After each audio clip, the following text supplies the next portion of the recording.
Seja bem-vindo ao 4º Congresso Internacional de Tecnologia na Educação. Meu nome é Sheila Ribeiro, sou coordenadora do curso de Medicina Veterinária e, em nome do Unisalesiano, agradeço a sua participação nesse evento tão relevante na atualidade. Oi, pessoal, tudo bem? Eu sou Fernanda Mascarini, sou médica veterinária, sou graduada em Medicina Veterinária pela PUC Minas, do campus de Poços de Caldas. Hoje, atualmente, eu faço pós-graduação em dermatologia pela Equalis e eu já realizei aperfeiçoamento também em imunoterapia e alergologia. Atualmente, eu realizo atendimento dermatológico volante aqui na região nossa de Araçatuba.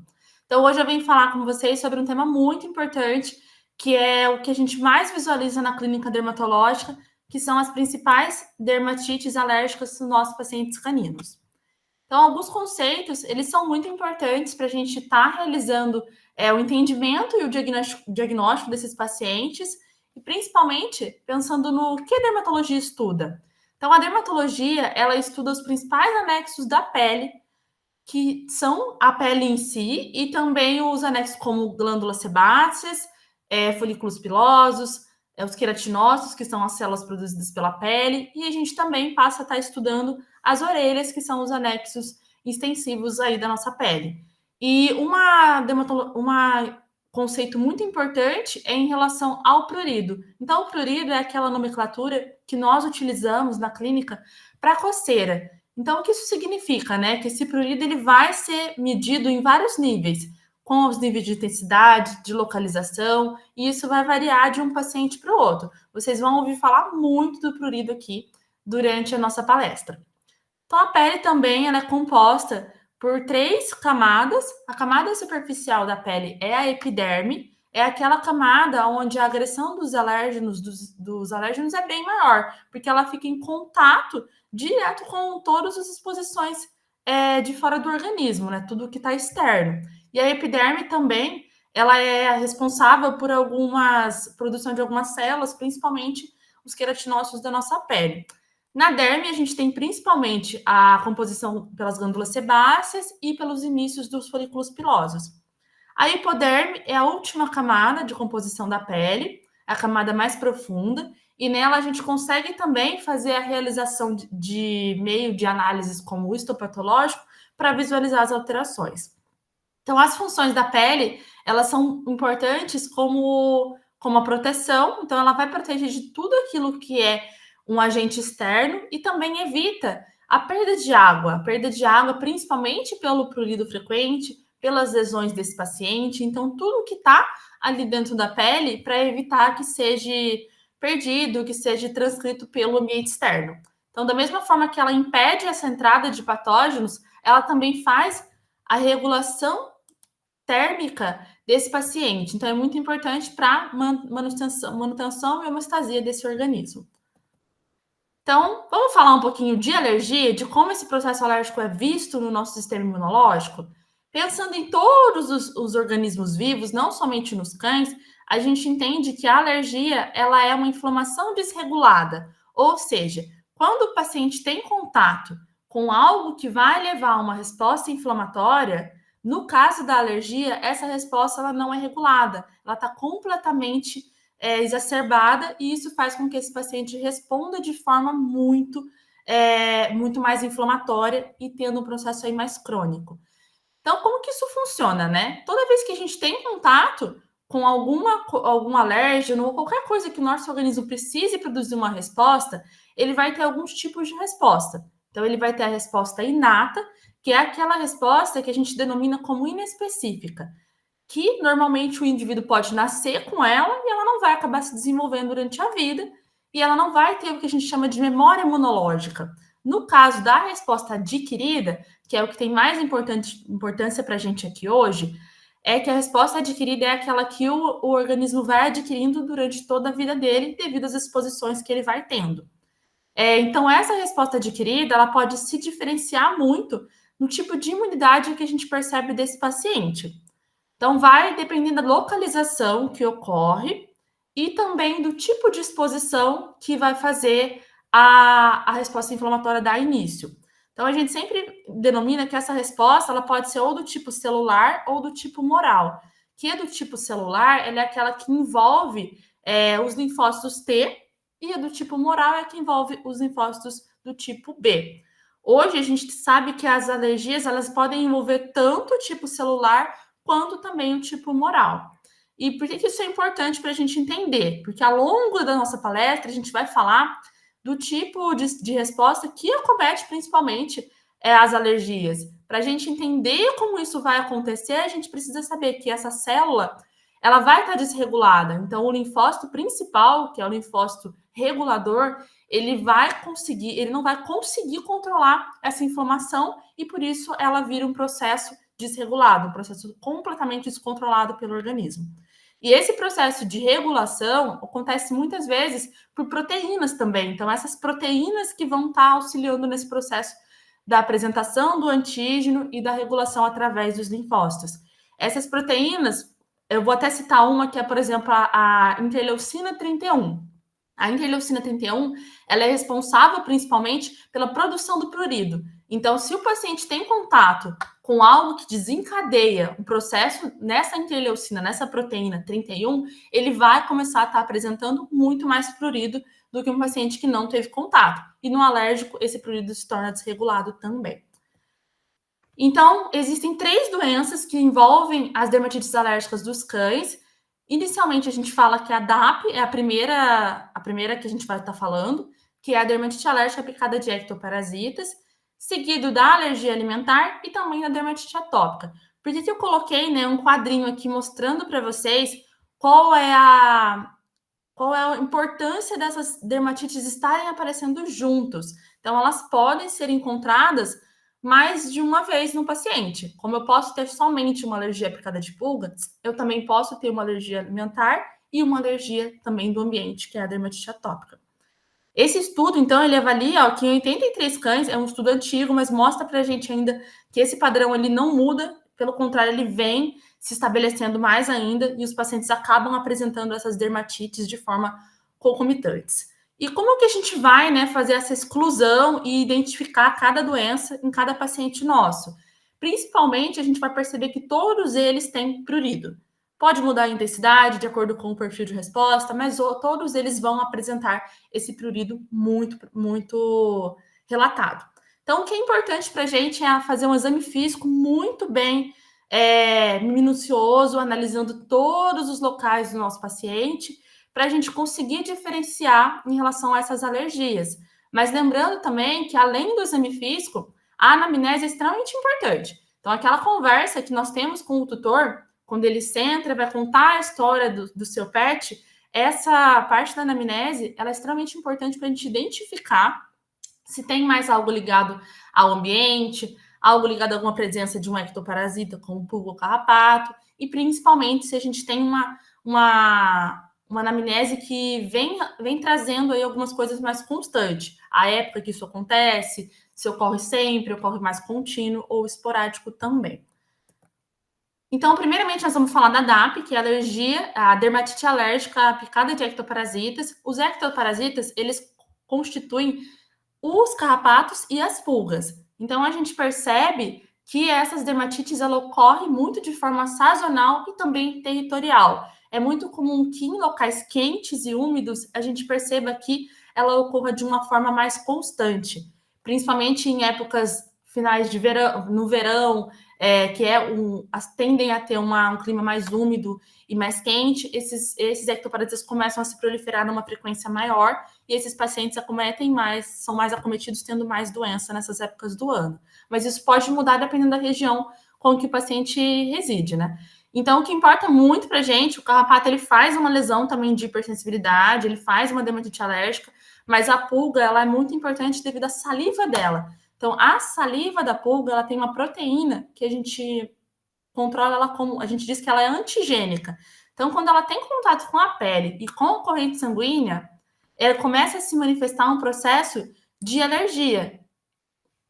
Então, esse processo de alergia, ele vai se intensificar de acordo com que essa proteína vai sendo sensibilizada nesse paciente.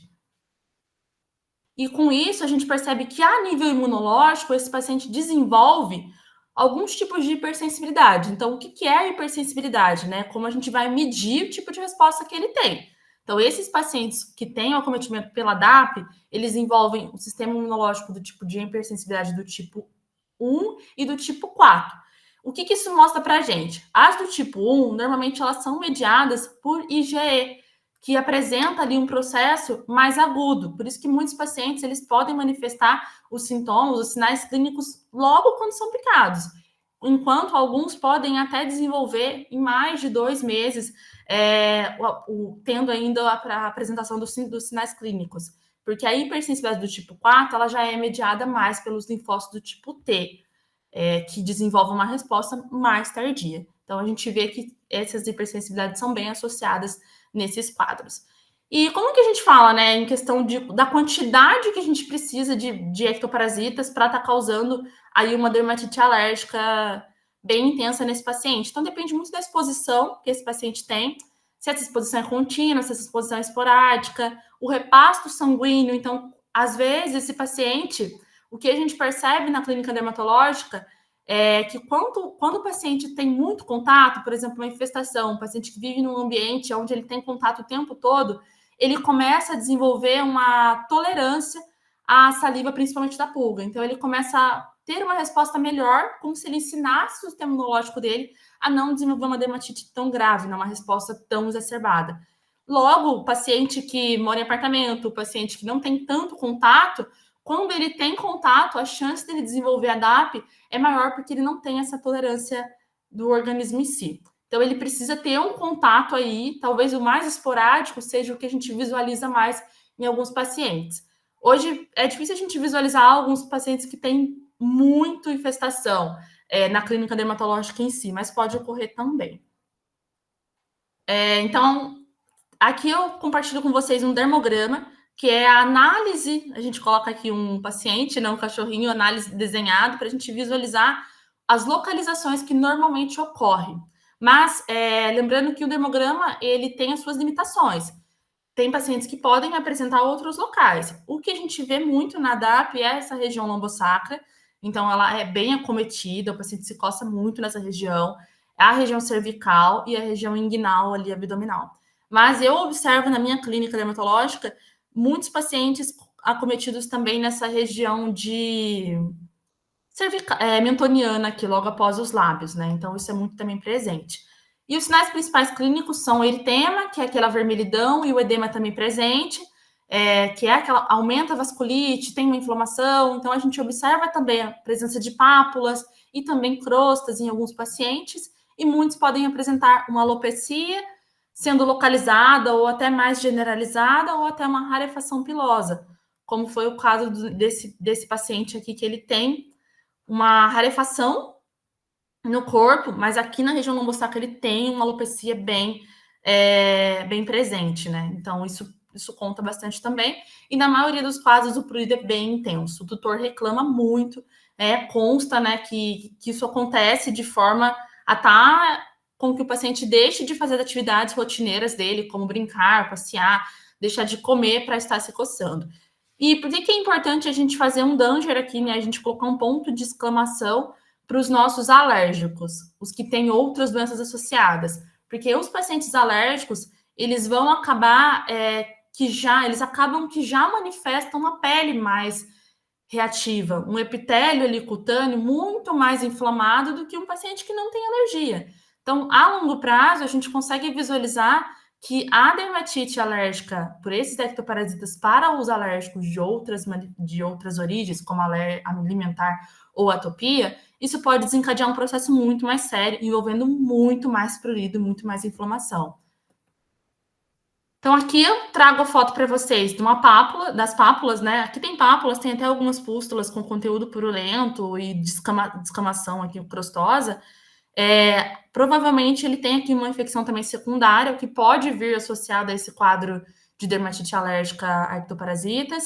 E o diagnóstico nosso é clínico. Então, você vai estar fazendo essa anamnese, esse histórico, avaliar se tem se teve presença de carrapato ou pulga, se o tutor, por acaso, relatou que viu um carrapato, seja em casa, seja no pet shop. Isso também serve para a gente ter um pouco de noção de como vai cursar o nosso diagnóstico aí e a nossa exclusão. E ele é muito lesional também, então a gente vai perceber bastante alguns pacientes tendo essa presença na região lombosacra, mas não se prendam sempre ao dermograma, sempre avaliem um quadro total desse nosso paciente. E uma manobra importante que a gente às vezes pode estar fazendo durante a consulta é a realização da manobra de Mackenzie, que através de um algodão você visualiza aqui algumas casquinhas que a gente fala, mas na verdade são as fezes das pulgas, que quando você encosta no algodão úmido, elas tendem a reagir e tá tendo realmente um processo ali de ficar avermelhado no algodão. Então, o algodão, quando ele reage em contato, ele úmido, ele pode apresentar uma coloração amarronzada, mas é um teste que nem sempre a gente consegue fazendo, tá realizando, pelo fato de que muitos pacientes eles não têm infestação, a maioria não tem infestação, então a gente não consegue ver uma quantidade significativa de pulga a ponto de estar tendo fezes dessas pulgas também. Mas pode ser feito. Às vezes, quando eu percebo que o tutor está um pouco desconfiado de não ter pulga, às vezes eu testo e aí a gente consegue achar. Então, isso também consegue fechar o diagnóstico, mas não elimina o clínico e o nosso histórico. O tratamento da DAP, ele é um tratamento que envolve controle ambiental individual, inclusive de todos os contactantes. Então, os contactantes são todos aqueles animais que tem na casa, independentemente se esse paciente tem ou não pulga. E a partir do momento que você trata um indivíduo que tem histórico de DAP, você precisa estar tratando esses contactantes também. O controle ambiental, a gente pode ser realizado aí com pulicidas, com alguns desinfetantes, desses produtos específicos para o ambiente, né? E o individual, hoje a gente tem uma gama de produto. Eu não vou entrar especificamente em cada produto, mas hoje a gente tem várias formas. A gente tem formas de pipeta, formas de comprimido. Então, tudo isso pode ser uma forma de tratamento para esse paciente. Tem muitas formas de estar se tratando. E o desafio maior que eu trago da DAP é realmente você explicar para o tutor que, às vezes, o cão não tem pulga, não tem carrapato, mas ele pode apresentar a DAP. Antigamente, isso até pesquisando, a gente vai comentando, né, que antigamente a DAP, a pulga em si, ela era associada à sujeira. Então, muitos tutores, se você ainda toca no assunto do cachorro dele ter pulga, sendo que ele não tem, dele ter DAP, sendo que ele não tem pulga, o tutor fica com o pé atrás ali. Então, esse é o maior desafio que eu observo hoje em dia. É explicar para ele que a gente tem que controlar, que pode passar um tempo, que a gente talvez precise fazer mais de um mês de controle desse paciente, porque ele pode voltar a manifestar esses sintomas. Então, o maior desafio é esse mesmo, a gente está explicando e deixar o tutor bem esclarecido dessa parte relacionada com a DAP.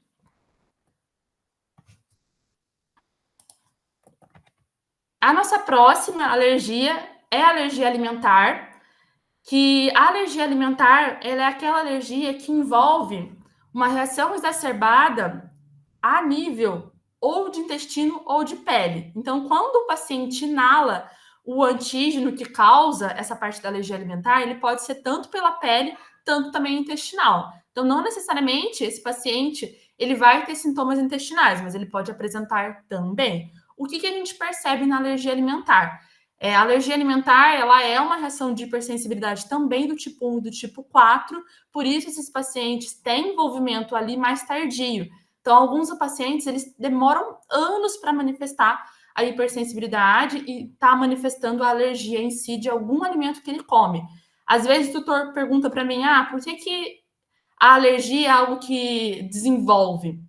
Porque precisa de contato, precisa de uma resposta ali com o organismo. E em relação à alergia alimentar, a resposta tardia ela é muito influenciada. Até esses linfócitos começarem a produzir, a tornar esse processo crônico, isso precisa de contato diário. Então, por isso que ela se torna crônica de uma forma aí mais progressiva.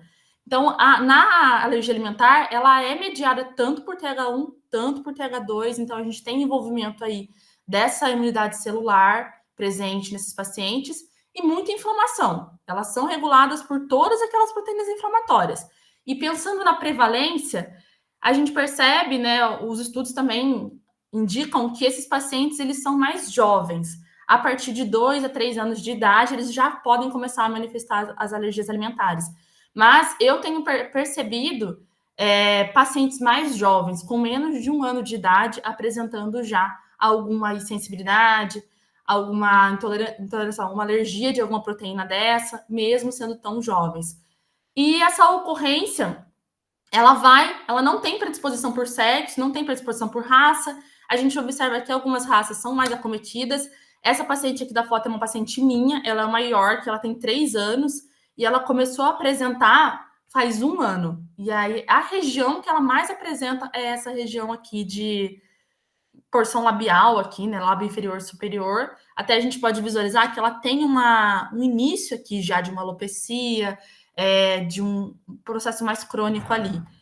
E o que eu percebo muito também, já tem associado, é que esses pacientes, normalmente, eles também podem ter essa alteração da microbiota, tanto da pele quanto do intestino, porque o intestino é onde começa a iniciação da regulação desse processo.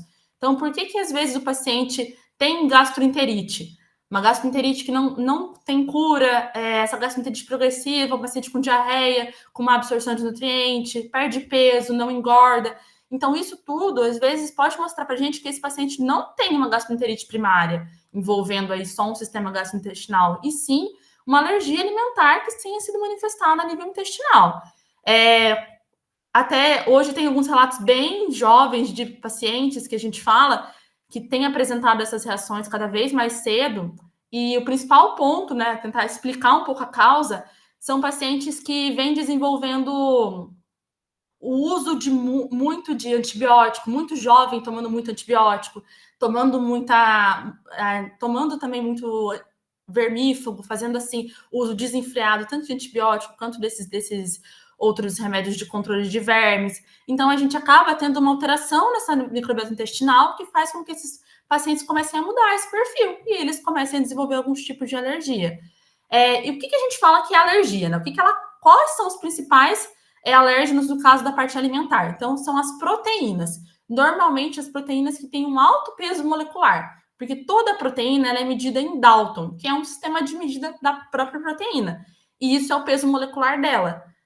Já se sabe que até, por exemplo, 10 mil Daltons, esses pacientes não apresentam ainda, talvez, uma alergia alimentar. Acima disso, eles já podem estar apresentando alergia alimentar e uma certa hipersensibilidade a tais proteínas.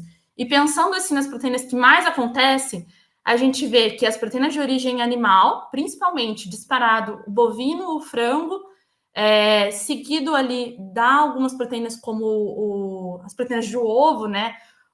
Proteínas de ovo e de leite também. E depois a gente tem alguns carboidratos, como arroz, milho, mas são bem menos em relação às proteínas gerais mesmo de origem animal. E a gente tem também cordeiros associados que também são de origem animal.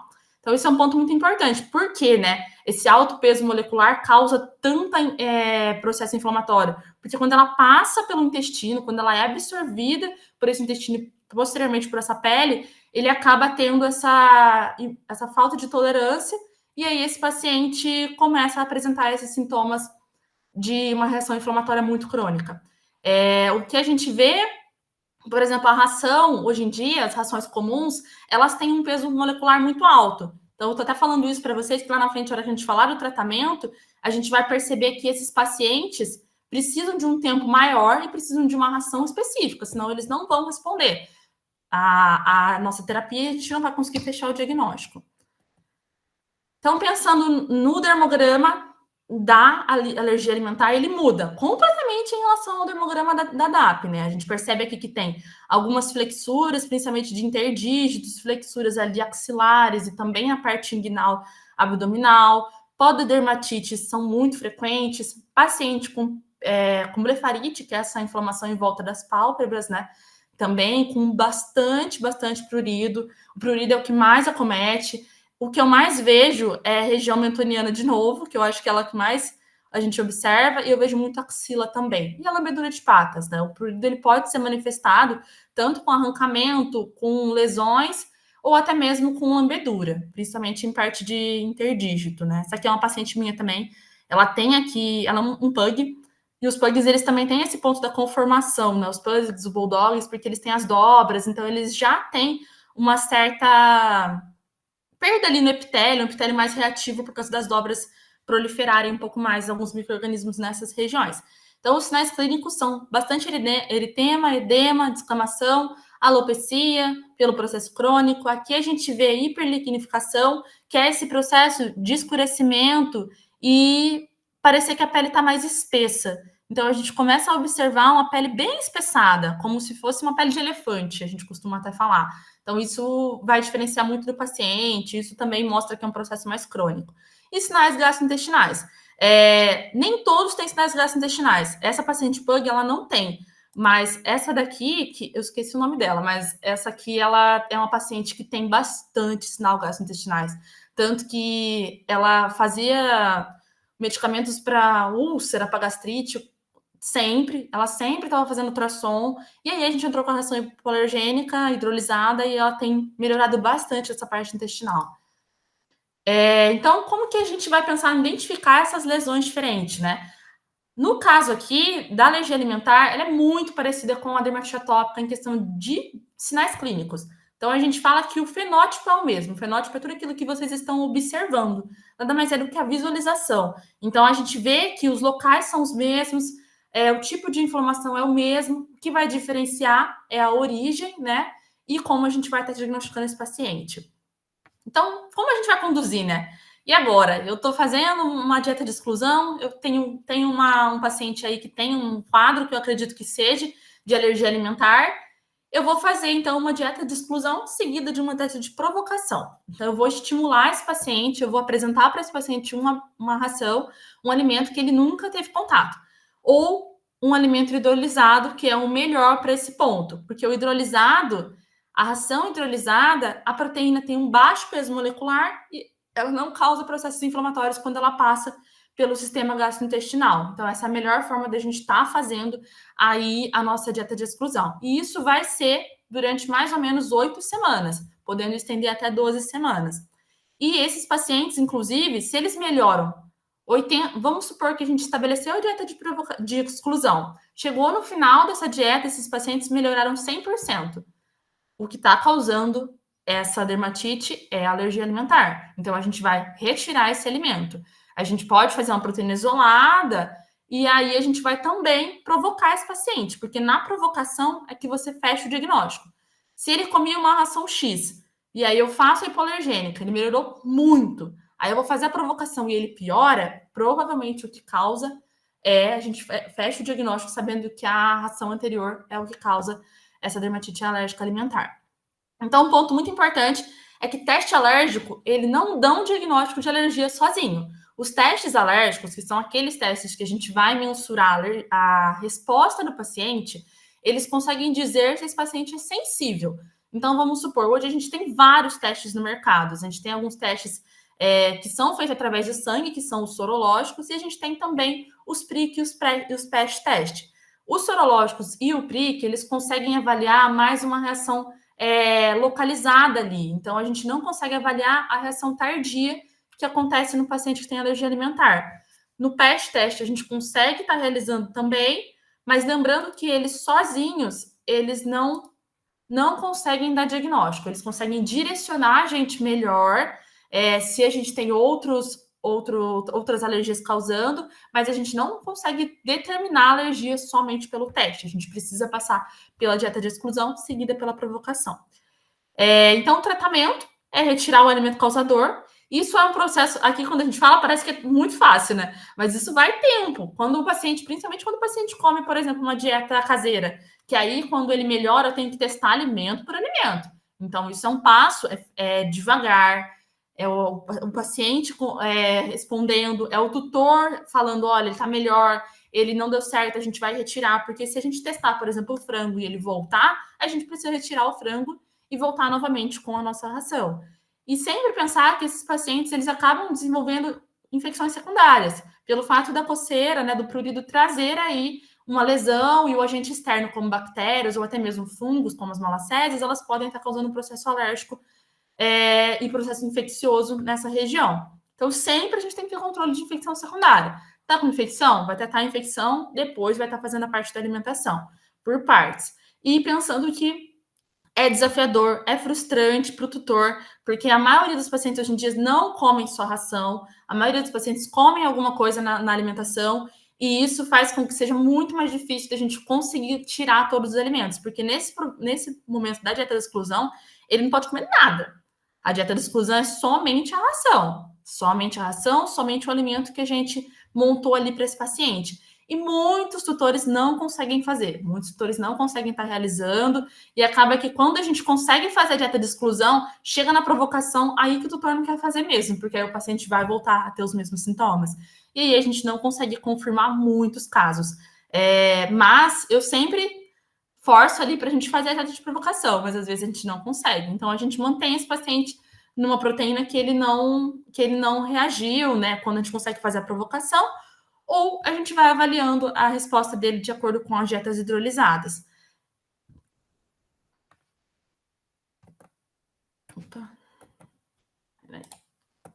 Então, aqui eu coloquei 2 testes. Esses testes não são meus, mas é de uma colega que faz. E esse do lado esquerdo é o prick test. Eu realizo somente o prick test na clínica, por fato do PET teste não ter tanta sensibilidade, ser um pouco mais difícil do paciente conseguir ficar. Então, o prick test, a gente vem, coloca os alérgenos na pele. Por exemplo, eu escolhi ácaro e grama. Eu coloco na pele, eu vou pricar esse teste, depois eu vou ler esse teste para ver quais são as reações que ele teve. É um teste rápido e é um teste que consegue ali ter uma sensibilidade boa, por mais que ele não feche diagnóstico, ele auxilia nesse diagnóstico.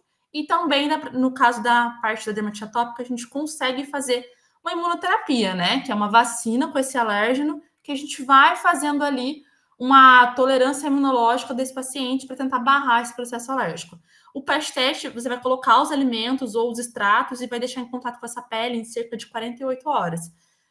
Isso é um teste muito difícil, até porque eu não realizo por causa disso mesmo. Pelo fato que, às vezes, o paciente começa a se coçar no primeiras 6 horas de teste, aí o tutor retira o PET, e aí a gente perde todo o diagnóstico, então eu procuro não estar realizando pelo fato de ser um teste muito mais difícil de aceitabilidade.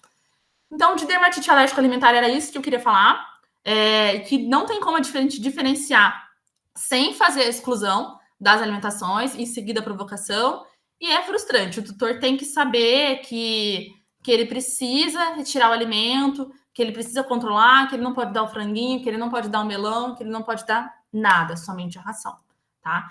E, por último, mas não menos importante, a gente vai falar sobre a dermatite atópica canina.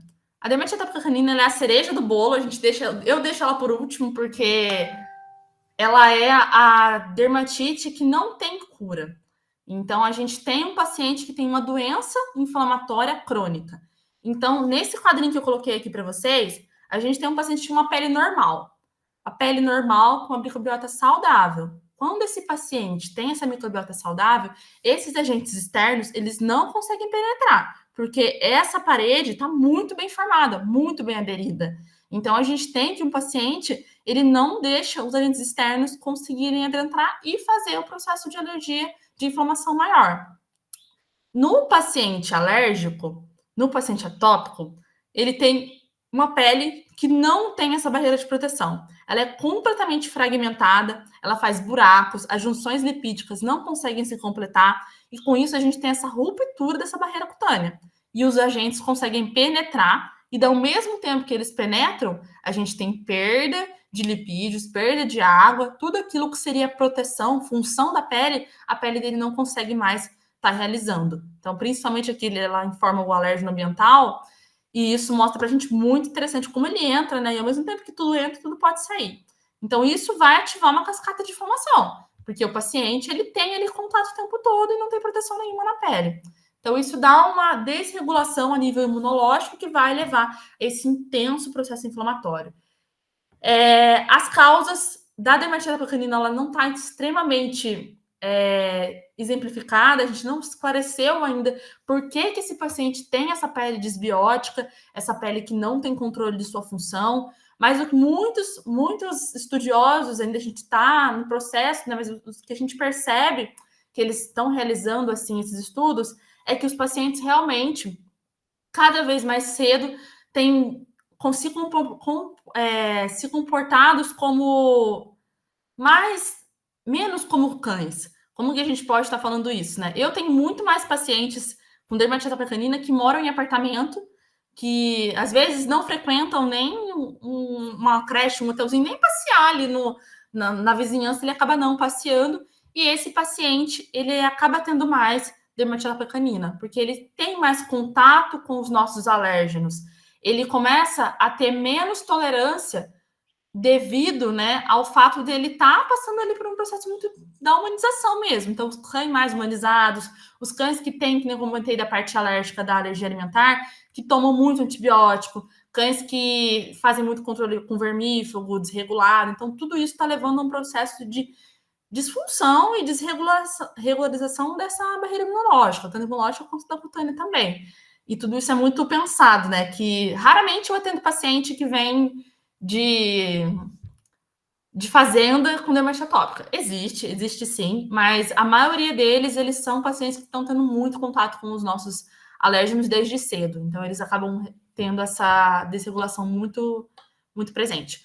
E é uma reação mista, então a gente tem a produção de linfócito, tanto TH1, tanto TH2, e o que a gente percebe é que os linfócitos TH1, eles têm ali um caráter mais crônico na pele, nos sinais clínicos. E o TH2, ele manifesta uma resposta inflamatória mais avermelhada, mais inflamada, um paciente ali que tem lesões mais pustulares, enquanto o TH1, ele tem bastante aquele processo da pele espessada, grosseira, um crescimento maior ali de malacésia, então isso também é bem presente. E o sinal do prurido é constante, é a deixar de fazer todas as atividades para estar se coçando.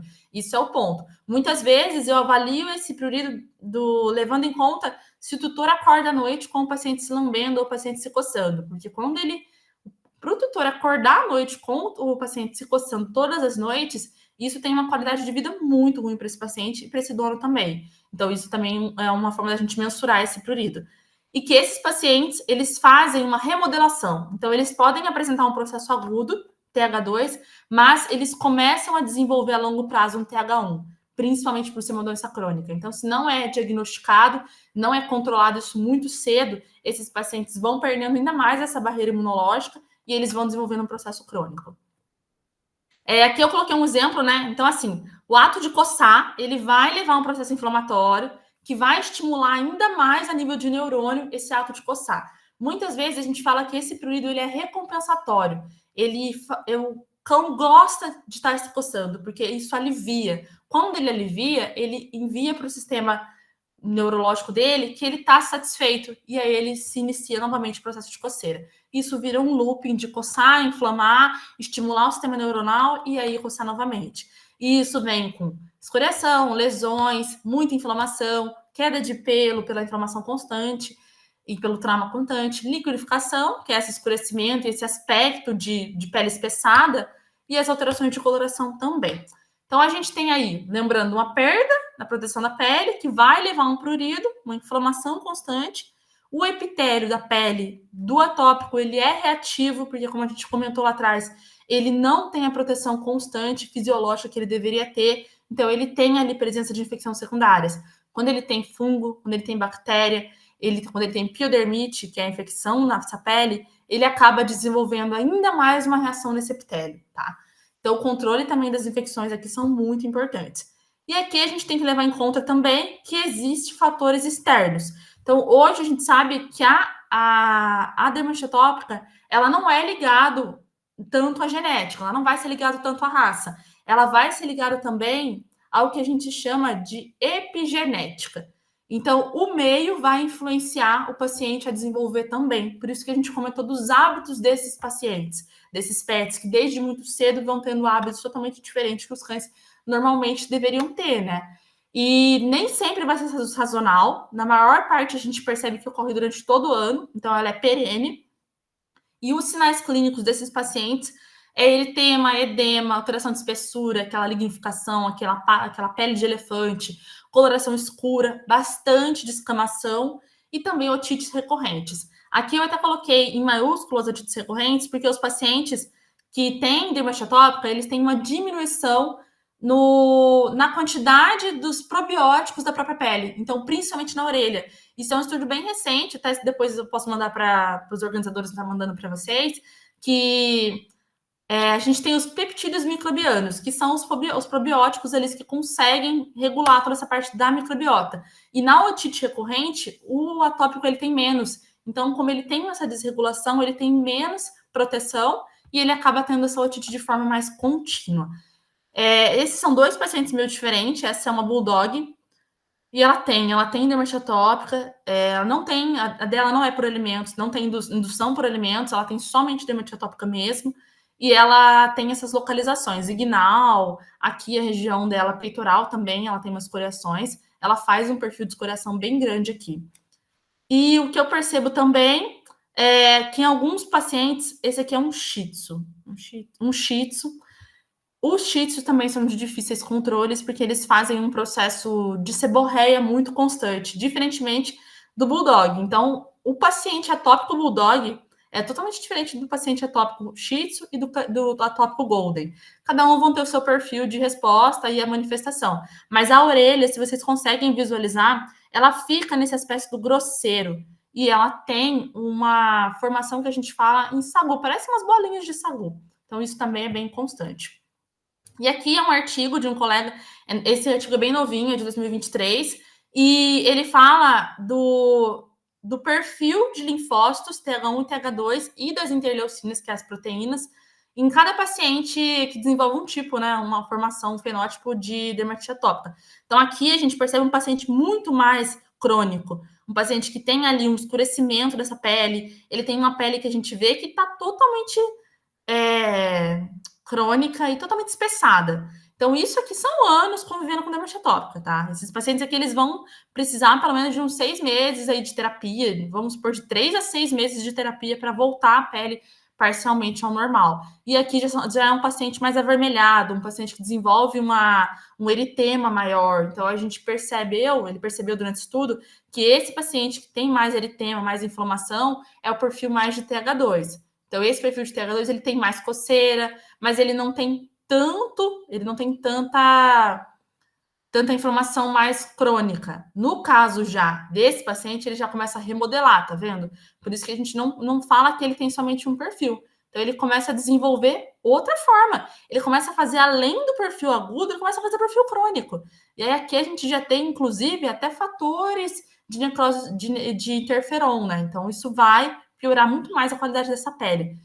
As interleucinas, falando assim brevemente sobre elas, a IL-31 ela é bem responsável pelo purido, mas a gente tem aqui a L4 por inflamação, a IL-12, no caso, ela já faz a remodelação tecidual, que é o que a gente vê essa parte dessa pele bem crônica, bem pele de elefante, dizendo mesmo a denominação que a gente usa. Esses são pacientes meus. Aqui, por exemplo, ela é uma golden, ela tem, se eu não me engano, 9, 10 anos, e essa parte aqui da remodelação dela, da cervical, ela coçava muito essa região. Um prurido intenso, um escurecimento. A tutora achava que era normal, que não ia ter, que nunca ia voltar ao normal, mas ela voltou. Vou mostrar para vocês depois. Demorou. Aqui é um paciente bem jovem, esse paciente aqui, ele é de uma colega minha, ele é de uma amiga minha, e a gente estava tratando ele, e ele tem, na verdade, o perfil dele é mais de pústula, então a gente percebe que ele tem um perfil inflamatório mais agudo. Talvez ele vá fazer esse perfil que ela fez, mas talvez com 5, 6 anos de dermatite atópica, né, se a gente não controlar. E esse é um paciente shih tzu. Vocês percebem que a pele, ela é praticamente encebada. O shih tzu, ele faz o perfil de seborreia muito grande, muito oleosa. Aqui também é só um demonstrativo para vocês verem, então, as flexuras, né, regiões de flexuras, inguinal, axilar. Então, ele forma, isso aqui é de tanto coçar, ele escoria essa pele, ele forma essa lesão, né? De tanto coçar, eu acredito que seja até mordiscando ou com a unha mesmo. Esse também é um artigo do Thierry Olivier. E uma coisa muito importante é que a gente tem que pensar que muitos pacientes, eles têm mais de uma doença. Como a gente aprende, para doença a gente não tem cota. Não tem uma cota para doença, pode ter mais de uma coisa associada, infelizmente, né? Então, esses pacientes que têm blefarite, que é essa inflamação em volta do olho, está começando a perder já o aspecto da remodelação desse tecido, eles também podem sofrer, por exemplo, de leishmaniose. Aqui na nossa região, a gente tem que colocar como diagnóstico diferencial. Então, o paciente tem que estar bem diagnosticado, bem excluído de algumas outras doenças. O Bulldog, novamente, aqui. O Bulldog, ele faz um padrão totalmente diferente, mas quando a gente consegue controlar, na maioria das vezes eles ficam bem. Com a limpeza, com o cuidado dessas dobras. Essa Bulldoguinha aqui, ela até falou para mim, como que eu faço, né, para não dar mais isso aqui? Eu falo, só se fazer uma plástica, e a gente tira aqui, e aí ela vira outro cão. Mas aí ela não vai ser um Bulldog, ela vai perder a graça de ser um Bulldog, né? Então, assim, não tem. Hoje em dia tem cirurgiões que fazem essa retirada aqui, dessa parte, mas, assim, quando a gente tem muita infecção secundária e não consegue estar fazendo controle.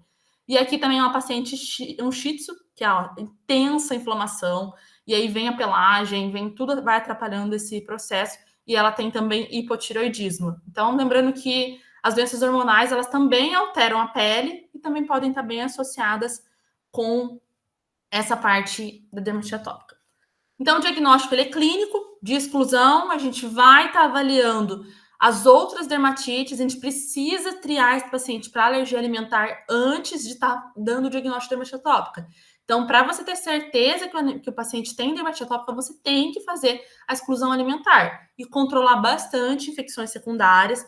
Sempre a citologia, ela vai auxiliar a gente de uma forma com que, se tiver infecção secundária, muitas medicações vão mudar, muitas medicações não podem ser usadas porque não vão ter efeitos. Então, tudo isso a gente presta muita atenção na hora de estar criando ali um protocolo de tratamento. Não tem receita de bolo, não é só aplicar algumas medicações, que não vai resolver se você fazer, por exemplo, o Cytopoint, que controla só prurido num paciente que tem muita malacésia. Então, a gente não vai ter resposta. Lembrar que os testes alérgenos para dermatite atópica, eles já são mais recomendados pelo fato de a gente conseguir fazer a imunoterapia. Então, aí a imunoterapia é a única forma da gente barrar o curso da evolução dessa alergia.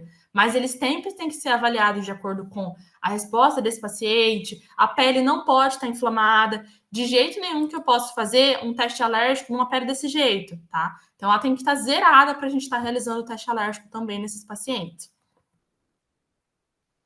E agora, né? Como que eu trato? Sei que meu paciente é dermatite atópica, que ele tem dermatite atópica. Já fiz exclusão de DAP, já fiz exclusão de alergia alimentar. Como que eu vou fazer, né? Lembrando que não tem cura. O tutor tem que estar ciente que é eterno, que vai precisar de manutenção, vai precisar de shampoo, vai precisar de medicações, muitas vezes mais de uma medicação. Então, a gente tem que pensar que tem um custo alto isso também. Tem que sempre avaliar de acordo com o paciente, evitar crises, evitar que esse paciente seja picado por pulga, por carrapato. Então, fazer esse controle bem efetivo de parasitas. Os pacientes com dermatite atópica, mesmo que eles não tenham junto alergia alimentar, eles precisam ter uma boa alimentação. Então, precisa comer uma ração com uma proteína balanceada. Se faz alimentação natural, precisa estar acompanhando por um nutricionista para deixar certinho todos os níveis nutrientes, calóricos, suplementação desse paciente. E lembrando que quando a gente faz um tratamento, eu vou primeiro controlar as infecções e melhorar esse paciente. Eu melhorei esse paciente da dermatite atópica, eu vou evitar as crises. Então, eu vou começar com a terapia reativa, que é evitar, que é controlar essa crise, e depois eu vou entrar com a terapia proativa. Então, ficou bom? A gente vai fazer a manutenção. Eu sempre costumo falar que a parte mais difícil é fazer a manutenção, porque muitos cães, às vezes, demoram para ter resposta, alguns cães vão ter várias crises. Então, aí o teste alérgico pode auxiliar bastante a gente para estar junto, pensando na imunoterapia, no que pode barrar um pouco esse quadro alérgico, essa evolução. Aí eu trouxe alguns casos, só para falar um pouquinho sobre isso. Essa é uma Bulldog que eu atendi. Ela tem 3 anos e ela tinha essas lesões há mais de 6 meses. Ela é uma paciente minha do começo do ano e a gente começou a tratar ela com exclusão, controlamos o DAP, controlamos ali os possíveis, né, infecções secundárias. A gente começou com a alimentação. Ela começou a melhorar bastante na alimentação, só que também ela tem uma displasia de coxofemoral, então ela precisa manter o peso adequado e ela não estava conseguindo se alimentar muito bem com a ração hipoalergênica. E aí a gente precisou passar também com acompanhamento com a nutricionista. E nesse meio período, a gente começou a tratar essas lesões. Eu fiz o diagnóstico de exclusão de outras doenças. Com ela eu fiz até cultura fúngica, porque ela tinha histórico de ter ido ao pet shop e piorar. Então, a gente poderia pensar que tem alguma infecção secundária aí, mas não tinha. Ela tinha somente malacésia e tinha um pouco de infecção bacteriana também. E a gente entrou com as terapias de reativa e de manutenção e ela respondeu muito bem. E agora é ela aqui. Isso aqui, acho que a tutora mandou essa foto para mim, foi em maio. Isso, foi exatamente em maio. Ela estava bem melhor, eu fiquei muito feliz. E assim, o que a gente mudou, na verdade, é que pela parte da displasia, ela começou a usar alimentação natural também. Então, hoje ela come uma alimentação regulada, com uma proteína inédita. E tem um ponto que aqui a tutora não quis fazer a provocação quando a gente estava fazendo a hidrolisada. Ela não quis fazer porque a cachorrinha tinha melhorado muito. E aí, hoje, a única coisa que ela segue na dieta dela normal, ela come, se eu não me engano, porco, ela come suíno, e faz uma dieta específica para ela, e ela toma Poquel. Então, a gente conseguiu espaçar a cada 48 horas, ela toma Poquel e toma banho também uma vez na semana. Mas o resultado dela foi extremamente satisfatório. E a tutora é uma dermatologista humana, então ela sempre me fala, nossa, agora eu já sei que ela tá em crise, né? Vou ter que usar tal coisa. Eu falei, vamos para esse momento mesmo. Mas quem às vezes trabalha com essas áreas sabe quão desafiador é tratar doenças de pele, né? Então é paciência. E essa aqui é aquela labradora que eu mostrei lá no começo. Ela é uma mistura de labradora com golden. Olha como ficou a pele dela. Essa demorou bastante. A gente demorou um tampão para começar a remodelar essa pele, mas ela conseguiu perder aquele aspecto de pele de elefante. E eu fiquei muito feliz. Então, assim, eu sempre falo que há luz no fim do túnel, é muita perseverança, persistência, a gente tem que fazer esse diagnóstico com cautela, e é de exclusão, não tem nenhuma medicação que é 100%, que funciona para o paciente 100%, que vai funcionar para o outro também. Então, tudo tem que ser muito avaliado e tem que ser criado um protocolo específico para cada paciente. E é o que eu queria dizer para vocês. Então, eu agradeço muito. Vou deixar meu contato aqui, se alguém quiser mandar uma mensagem, alguma coisa, tiver alguma dúvida. Esse é meu Instagram, esse é meu e-mail também. E as dermatites alérgicas, elas têm, sim, controle e têm manutenção, mas a gente precisa de um diagnóstico bem minucioso.